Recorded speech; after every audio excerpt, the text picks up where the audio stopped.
तो नमस्कार मेरे दर्शक बंधु, आप यूं ही देखते रहें, यूं ही प्यार देते रहें। मैं एक गौरव आप सभी को हाथ जोड़कर अभिनंदन करता हूं। और अगर बातें सेहत की हो या मोहब्बत की, तो दिल की बात करनी बहुत ज़रूरी हो जाती है। इसी बात को करने के लिए, दिल की बात मतलब प्यार मोहब्बत नहीं, सेहत की, और इसकी इसी पे बात करेंगे। आज हमारे साथ डॉक्टर साहब जुड़ रहे हैं, तो बहुत बहुत स्वागत है सर। हमारे साथ चंद्रकीर्त सर जुड़ रहे हैं। ये कार्डियो के डॉक्टर हैं, कहें तो दिल के डॉक्टर हैं। तो हम सबसे पहले जानना चाहते हैं सर कि आपने डॉक्टर ही बनना क्यों चुना है अपना कैरियर में, और कैरियर का शुरुआत कैसा किया था सर आपने? बचपन से सपना था अच्छा अच्छा। कि डॉक्टर बने।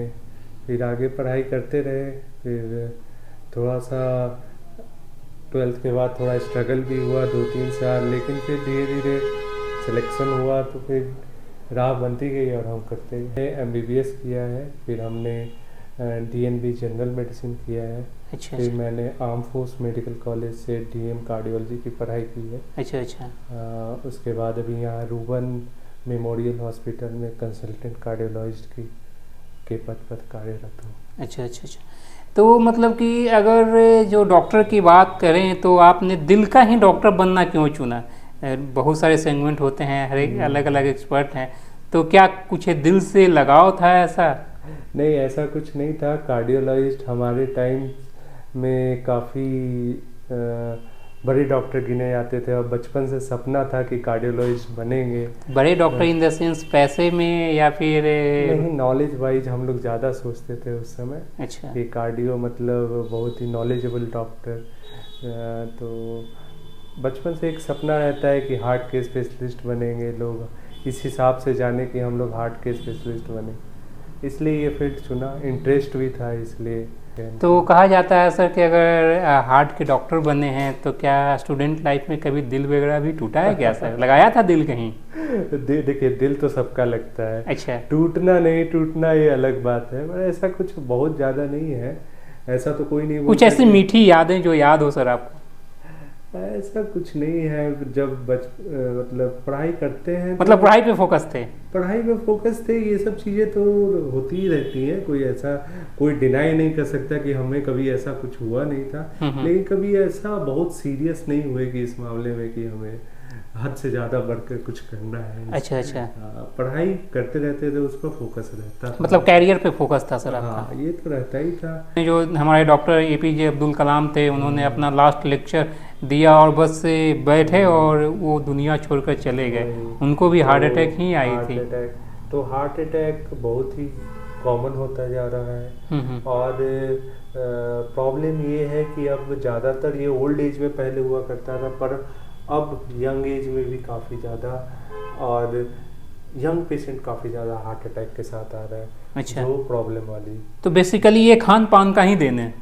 खान पान, स्मोकिंग, हमारी इनएक्टिविटी जो हो गई है, हम लोग एक्टिविटी कम कर दिए हैं, मोटापा बढ़ता जा रहा है, तो काफ़ी सारे फैक्टर्स होते हैं। डायबिटीज़, हम लोग वह विश्व का कैपिटल बनते जा रहे हैं, डायबिटीज़ का इनफैक्ट बन चुके हैं। तो ये सारी प्रॉब्लम्स है, ये सारे रिस्क फैक्टर्स होते हैं जो अल्टीमेटली यंग लोगों में हार्ट अटैक बढ़ा रहा है।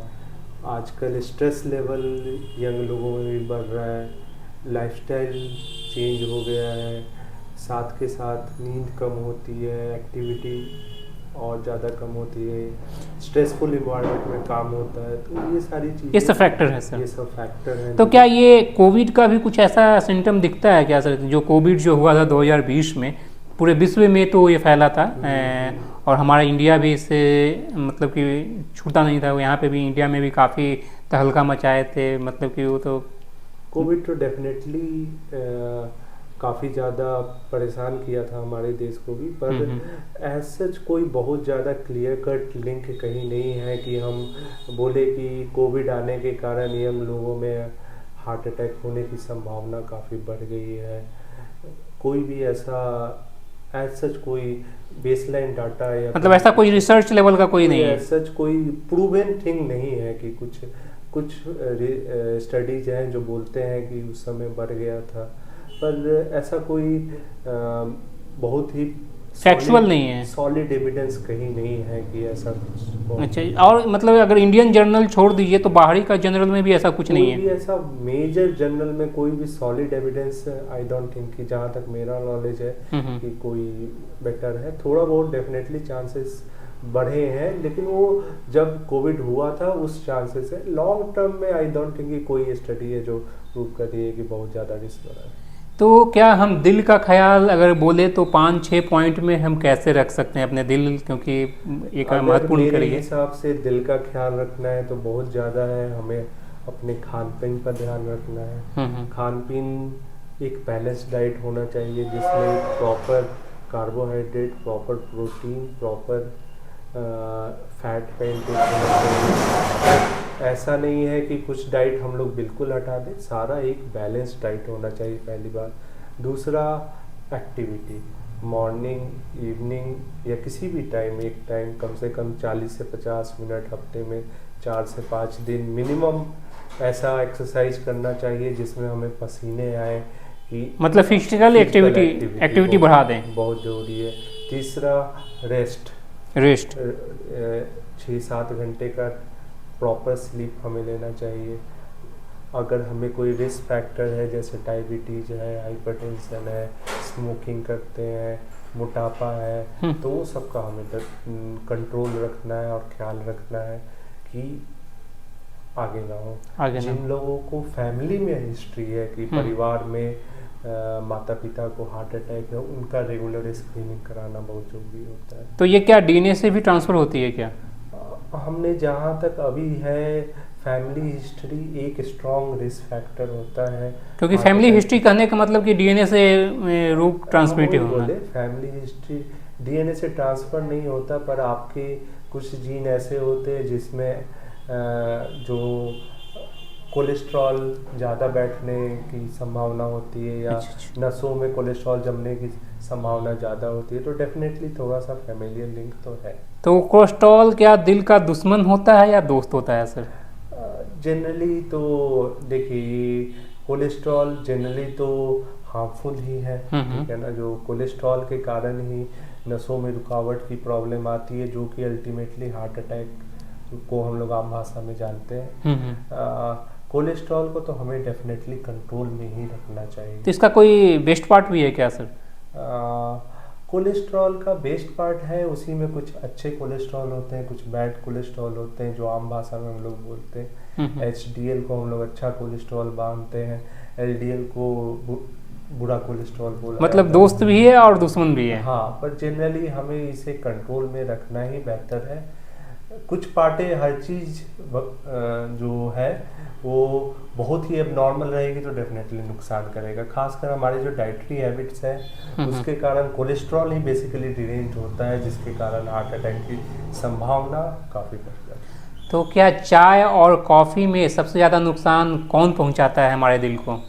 ऐसा बहुत ज़्यादा कोई रिसर्च नहीं है। चाय या कॉफ़ी दोनों सेम में चल सकते हैं। हाँ, सेम में कह सकते हैं कि बहुत ज़्यादा, मेरे ख्याल से एक्सेस अगर हम कुछ भी लेंगे तो वो नुकसान करेगा। थोड़ा बहुत अगर 1-2 कप लिया जाता है या 1-2 कॉफ़ी ली जाती है, आई डोंट थिंक कि कुछ प्रॉब्लम होना चाहिए उसके साथ। उसके साथ कोई प्रॉब्लम नॉर्मल है, वो आप ले सकते हैं। हाँ, डायबिटीज़ है, फिर आप मीठे वाली चाय पी रहे हो, फिर दिक्कत है। दूध वाले पी रहे हो, लीकर पी रहे हो, हाँ वो सब पी रहे हैं, स्मोकिंग कर रहे हैं साथ में, तो अदरवाइज 1-2 कप चाय में मुझे नहीं लगता कुछ ज़्यादा फर्क पड़ता है।